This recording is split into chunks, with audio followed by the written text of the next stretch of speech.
Existem várias coisas que a gente pode dar de comparativo em relação a isso. Uma força como os Estados Unidos, com a influência e tudo mais que eles têm, você entrar num país, você sair é muito complicado. Você sair, por exemplo, do Japão é muito complicado, porque existem forças americanas no Japão até hoje. O Japão é soberano, mas depois que o Japão perde a Segunda Guerra Mundial, e o Japão era um país muito agressivo e muito perigoso, assim, dizem até que se não tivesse tido Hiroshima e Nagasaki, a Segunda Guerra Mundial, para o Japão, tinha durado mais 2 anos. E teriam morrido milhões de pessoas. Então, assim, não estou justificando a bomba atômica, mas alguns especialistas falam sobre isso. Aí os Estados Unidos ocupou o Japão, e aí ele explicou para o Japão, olha, vocês perderam a guerra, é dessa forma que vocês vão reconstruir o país para ter uma democracia e para evitar que existam líderes japoneses que voltem. O Japão era um império, né? Tinha um imperador, era uma ditadura, etc. e tal, e a partir daí se tornou uma democracia. Mas isso foi através de ajuda dos Estados Unidos. Só que o Japão tinha uma cultura embaixo disso, tinha centenas de anos, tinha União Nacional, tinha uma cultura educacional que podia ser transformada para educar a população, a paz, etc. e tal. A Alemanha, mesma coisa. O Afeganistão não tinha isso. Uhum. Então, assim, eles têm uma certa responsabilidade em relação a isso. É a mesma coisa que a ajuda militar. Se eles se comprometem agora, por exemplo, em dar ajuda militar para o Iraque, e eles também tiraram Saddam Hussein, etc. e tal, existe um governo iraquiano, xiita agora, que é a maioria do país, 60%, e existe um exército e por aí vai. E existem sunitas radicais que fazem atentados contra os xiitas e vice-versa. E os Estados Unidos ainda estão no Iraque e existe muita ajuda militar ao Iraque. Se eles simplesmente retirarem essa ajuda, eles têm uma responsabilidade das consequências que essa ajuda gerou nos últimos 20 anos, nos últimos 18 anos. Se eles tirarem essa ajuda do dia para a noite, o exército iraquiano pode sucumbir e, eventualmente, tudo que eles fizeram pode cair em mãos de outros. E o que aconteceu agora é que os Estados Unidos venderam muitas armas para o exército afegão. Eles construíram um exército com ajuda americana de 300 mil homens. Muitos fugiram, muitos desertaram, muitos foram embora. E muitas bases afegãs que estavam 100% armadas com armamento americano caíram na mão do Talibã. Então o Talibã agora está com rifles, antimísseis, tanques, carros, até aviões que eles nem sabem pilotar, porque eles não têm know-how de força aérea, na mão do Talibã. Inclusive teve uma foto que tinha um avião brasileiro. Então existe alguma chance de acontecer uma puta guerra ou vai ficar nesse clima tenso assim para sempre? Olha, se o Talibã não violar, por exemplo, o que foi dito, né, não atingir pessoas de fora do país, não começar agora a fazer execuções em massa. Por exemplo, se eles pegarem agora... A gente está na idade da internet, então tudo é muito fácil de ser publicado, né? Até o Talibã conseguir controlar a internet no país vai ser muito difícil. Então, a Coreia do Norte faz isso muito bem. A Coreia do Norte não tem... Nada sai da Coreia do Norte sem que o governo não veja. Sim. Mas é porque a Coreia do Norte nunca teve caos, sempre foi controlado. Então, o Afeganistão, nos últimos 20 anos, tinha internet livre. Então, se alguém tweetar de lá, estão executando pessoas nas ruas, vão tirar uma foto, o mundo vai começar a ver isso. E isso não vai pegar bem para o Talibã. Eles estão querendo ganhar legitimidade. Eles não estão querendo que ninguém invada eles. O Conselho de Segurança, o Conselho de Segurança da ONU, está olhando para o que está acontecendo. Então, diferentemente do que aconteceu no Irã em 79, que teve altas execuções por causa do golpe, que foi feito pelos ayatolás, eles eventualmente vão meio que se comportar um pouco mais agora. Se eles se comportarem em relação a não atingirem objetivos americanos, os Estados Unidos conseguirem tirar todo mundo que pertence ao corpo diplomático e militar do Afeganistão em segurança, inclusive pessoas que não podem ser descobertas, afegãos que colaboraram com a CIA, colaboraram com o governo afegão, jornalistas, eventualmente tem agora uma mulher prefeita que está morrendo de medo que ela vai ser presa pelo Talibã. O Talibã tem repetido nos últimos 2 dias que não está perseguindo ninguém, que vai dar anistia para todo mundo. Eu não sei o quanto isso é verdade, porque assim, eles podem falar X e fazer Z. O Hamas também falou que tem cessar-fogo e anteontem caiu um foguete em Israel.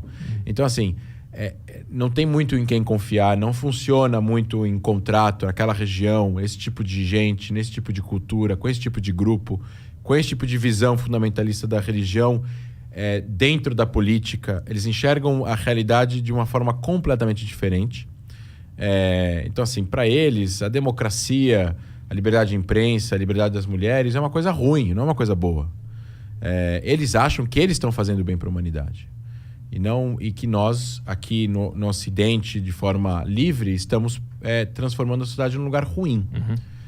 E é isso que é o problema. Se eles começarem a violar os direitos humanos muito, de forma a chocar o mundo, eu acredito que possa haver alguma intervenção pontual. Mas existe algum outro ponto de conflito por trás de tudo isso? Ou é só uma briga entre democracia e não democracia? Por que eles querem ter poder desse local, por exemplo? É só uma expansão ideológica? É isso? E aí isso se remete à visão do que a gente chama de Radical Militant Islam, em inglês. Islã militante radical.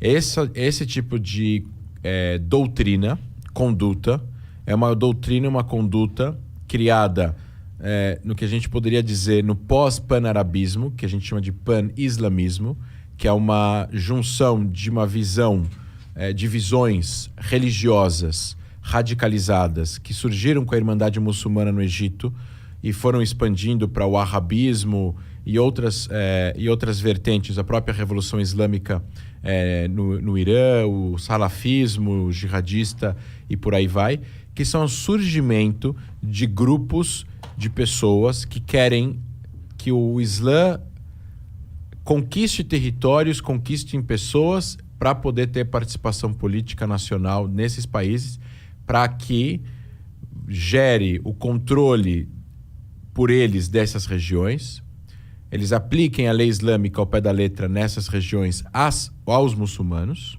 que não necessariamente querem seguir a religião ao pé da letra, talvez não querem ficar só no tradicional. Não estou falando que eles querem ser laicos e não serem religiosos. É uma sociedade muito mais conservadora, mas eles não querem... Tem gente que não quer rezar 5 vezes por dia, quer rezar uma. Tem gente que não quer casar com 5 mulheres, quer casar com uma só. Enfim, várias implementações religiosas ao pé da letra que esses grupos gostariam de fazer. E acho que, em suma, a gente poderia resumir nisso. Essa ideologia do Islã militante radical, que faz parte da base da Al-Qaeda, do Hamas, do Hezbollah no Líbano, da Jihad Islâmica Palestina em Gaza, do Talibã, do Boko Haram, do Al-Shabaab, todos esses grupos que a gente ouve falar do Estado Islâmico, eles acreditam que o mundo está dividido em 2 blocos. O Dar el-Harab, em árabe, seria a Casa da Guerra, e Dar el-Islam, que seria a Casa da Paz. O Dar el-Islam são terras islâmicas. É onde o Islã um dia chegou a dominar através de um califado apenas. Um califado, um líder espiritual que vai reinar sobre todos. Que seria a continuação de Maomé, se a gente voltar a 1.400, 1.500 anos atrás. Aí você tem a diferença de como esse califado seria formado. Os xiitas acreditavam que tinha que ser uma descendência familiar de Maomé, o genro dele no caso. Os sunitas acreditavam que tinha que ser uma eleição entre religiosos. Entre religiosos, uma pessoa eleita entre essas pessoas. Aí os que não acreditavam na linhagem familiar foram e mataram o genro de Maomé, e daí surgiu a diferença entre xiitas e sunitas. Essa ideia, a ideia era conquistar, a ideia da Al-Qaeda era essa, inicial. Eles vão atingir... E quem são esses países? Então, assim, para eles, para o Talibã, para a Al-Qaeda, para o Hamas, os países que são geridos por pessoas não religiosas, por presidentes, por reis não religiosos, ou eventualmente por reis que são amigos do Ocidente, são inimigos do Islã e precisam ser derrubados. Então, Israel não tem o direito de existir por esse motivo. Israel não é muçulmano. A Arábia Saudita, o rei tem que cair e tem que vir um líder religioso. Ou, eventualmente, a Síria, o presidente sírio, Assad, o ditador sírio, para o Estado Islâmico. Por isso que o Estado Islâmico combatia o presidente sírio, porque a Síria não era um país religioso, era um país livre. O Egito, por isso que existem ataques de grupos terroristas jihadistas no Egito contra o exército egípcio, porque o Egito também é dominado por um governo mais ou menos funcional, amigo dos Estados Unidos, amigo da Europa, um país que funciona com as regras que nós conhecemos de fronteira, cidadania, direitos de voto, alguma coisa male funcional ocidental. Esses caras, eles têm interesse de que tudo isso fosse destruído e que uma coisa só surgisse como União Islâmica, através de um controle da religião, porque a religião ela tem as respostas políticas. Então não há separação qualquer de igreja e Estado. É uma junção total dos dois. A Constituição é a lei religiosa e assim por diante. Então, quem sustenta esses países? Quem são os amigos desses países? Os Estados Unidos e a Europa. Então, Bin Laden fez o atentado em 11 de setembro. Ele falou: se a gente convencer os americanos de sair do Oriente Médio e tirar esse apoio que eles dão para esses países, a gente vai conseguir fazer depois enfraquecer esses governos e, consequentemente, conquistar esses países.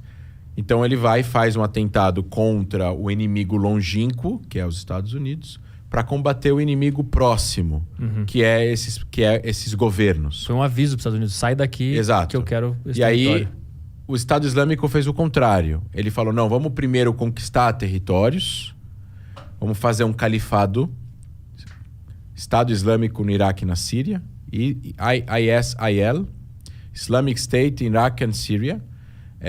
E aí a gente vai... expandindo a partir daí. E depois lutar contra o inimigo longínquo. Essa é a ideia. Então, Emirados Islâmicos do Afeganistão, ele denota uma islamização do país que é mais importante do que a etnia. Porque eles são Pashtun. E os Pashtus, eles são 40%, mas eles não estão falando Emirados Pashtus do Afeganistão. Eles não estão falando República do Afeganistão, eles estão falando Emirados Islâmicos do Afeganistão.